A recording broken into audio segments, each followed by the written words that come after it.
The book Unwind by Neil Shusterman. The book Unwind is part one of a dystology. It is a dystopian novel that takes place in a corrupted future. The story follows three primary characters, Connor, Risa, and Lev, all of whom are subject for unwinding for all different reasons. What is unwinding? Unwinding is a medical procedure where nearly all of the person's body parts on their body are used and donated for those in need. Unwinding became a thing after the Heartland War, where the two sides, pro-life and pro-choice, were fighting for abortion rights. Neither side won, as they had to compromise by making the Bill of Life, which satisfied both sides through the laws that plagued the future and unwind. The Bill of Life states that once a child is born, from the ages of 0 to 13, they are not to be unwound or harmed. But once they reach the age of 13, if their parents sign an unwind order, they will be subject for unwinding. This creates a very large distrust between adults and children in Unwind, as children can be betrayed by the adults they trust by one simple piece of paper. Our three main characters, Connor, Risa, and Lev. Well, who are they? Connor is a 16-year-old. He is a troublemaker who acts impulsively and rashly. These decisions often lead to consequences. He got poor grades in school and got into many fights, which is ultimately what led his parents to sign his unwind order. Risa is a 15-year-old orphan who is a ward of the state, who played the piano but was cut for budgetary constraints. Lev is a Teeth, believed he was meant to be unwound, but through the help of Risa and Connor, faced his absurd circumstances, attained an identity, and escaped the brainwashing his parents subjected him to. How would you feel if you were forced into this procedure? Your parents signed a piece of paper, so your life as you know it, your friends, your dreams, your accomplishments, they are no longer yours. In time, they will be spread out on hundreds of people in a divided state. While by law you may be considered alive, you aren't an individual after you are unwound. In Unwind, the unsettling practice of unwinding is a great way to encourage a deeper exploration into the ethics of the dehumanizing process of unwinding, taking a look at individuals and how unwinding affects them, as well as the questionable morals of the government while exploring the acts of resistance seen throughout the book. The majority of the adult population view unwind as a necessary and not an entirely bad thing, which brings into question the twisted morals that unwinding has brought upon society. Unwinding is seen as a mandatory thing to happen in order for society to remain stable. It's convenient and easy way out, and in doing so, people have convinced themselves that teenagers being surgically dismembered and essentially killed is okay, because their bodies are alive in a divided state. They don't see unwinding as killing, when in essence, that is exactly what it is. When Risa says, change, what do you mean change? Dying is a little bit more than change.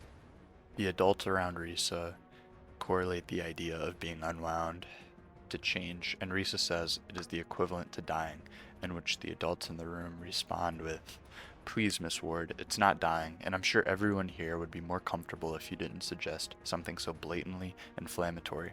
The fact is 100% of you will be alive, just in a divided state. This conversation is the first example we get of just how delusional the population is on the idea of unwinding. This is caused by years of systematic prejudice towards kids who have a right to live their lives. Whether they become a success story or end up homeless, regardless, it's their life to live, and unwinding them is robbing them of that experience. While the adolescents understand their situation and the hardships that may happen due to unwinding, they also have logical and emotionally driven responses, as one should when it comes to your life. The adults in Unwind are ignorant and have a more positive connotation of what unwinding is. The devastation of being unwound on one is essentially the equivalent to dying. You are no longer a person. That is one of the worst things that can happen to somebody. In Unwind, there is a very clear instance of a character being unwound. Rolland, Connor's enemy of sorts, and even though Neil Shusterman has built Rolland as a sort of villain who's forced to be evil to survive in this world, in a sense, the readers are forced to empathize with his heartbreaking demise. Rolland says, I'm scared. I want you all to go to hell. The nurse responds, "That's natural." The nurse then says, "I'm afraid we have to stop talking now," which Roland responds with, "Don't go away." This adds to how inhumane unwinding is, and the devastation Roland must have felt in this moment. Having your body stripped away while there is nothing you can do about it. Roland slowly loses his functions. In this moment, his life truly flashes before his eyes. As they get to the last of his bodily functions, he loses his function, and once he gets to his brain, he starts forgetting who he is, all his memories flooding to him, and then leaving once again. After Roland is unwound, they start talking about going on break and prepping for the next one. They don't see these unwinded children as individuals. They see them as a statistic, a means to organs. The adults fail to empathize with the adolescent children, as they don't have to fear unwinding, so they don't see it as a major issue. The idea of even fearing you could be unwound must have an immense psychological toll on the teenagers. Just the idea of having your sense of self stripped away is unbearable. The struggles many characters go through in order to fight against unwinding is very memorable. They're fighting for their right to live. The teenagers in this world have to live with the knowledge that unwinding is practiced. There is still hope, as not every adult is against them. They have allies, such as the people in the graveyard.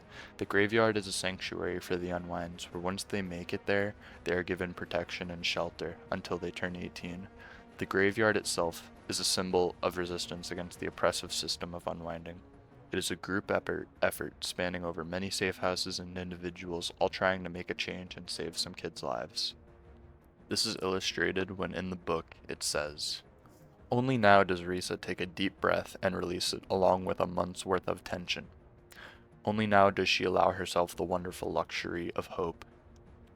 This is what the graveyard means to Risa and many of the other unwinds who ended up there. Hope. That's something many unwinds don't get to experience, but due to the efforts put in by many people and a select number of unwinds get the opportunity to have hope.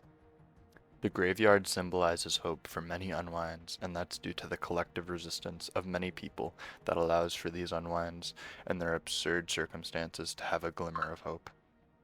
Unwinding is a devastating thing to happen to anybody, but the book forces the readers to take a closer look at how it affects the adolescent, as well as the morals of the process which essentially legally kill children. While looking at the individuals and how unwinding has affected their lives, we see how the government has questionable morals while also looking at the valiant acts of resistance throughout the book. In Unwind, we look at the crushing consequences of unwinding, as well as the effects it has on somebody, while highlighting the moral void in the government for constitutionalizing unwinding. Although there seems to be no hope for unwinds, there are many points of resistance that tend to give unwinds hope of survival. While looking at unwind, there are many parallels to our society. Unwinding is seen as the most convenient option for people, and when it becomes so normalized, you lose your sense of morals. This mindset that the population has adopted would likely be very similar to the mindset people would have if they were desensitized to the idea of unwinding. Unwind is a great example of what happens when ethics are thrown out the window for the convenience of the overall population. Teenagers who are unwanted suffer greatly, while the adult population has infinite options on where they can get organs from, but in doing so, they lose the connection with the adolescent.